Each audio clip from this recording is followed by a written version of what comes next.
नीतीश कुमार चाहिए।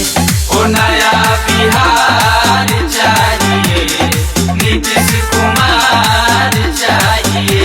बिहार का जनता जिंदाबाद जिंदाबाद जिंदाबाद जिंदाबाद जिंदाबाद जिंदाबाद।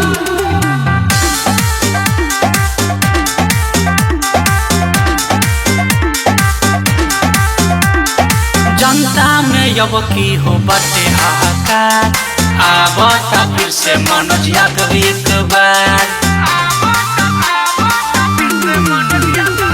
जनता में अब की हो बटे हाहाकार, आवता फिर से मनोज यादव एक बार। बेलहर को भैया नेता नहीं बेटा चाहिए, कि नया बिहार चाहिए, नीतीश कुमार चाहिए। ओ नया बिहार चाहिए, नीतीश कुमार चाहिए। बिहार का जनता जिंदाबाद जिंदाबाद जिंदाबाद जिंदाबाद जिंदाबाद जिंदाबाद।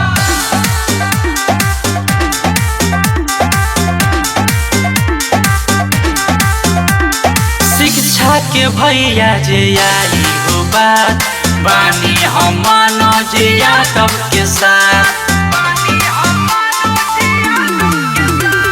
शिक्षा के भैया जे आई हो बात, बानी हम मनोज यादव के साथ। इनके जैसा नेता बार बार चाहिए, नया बिहार चाहिए, नीतीश कुमार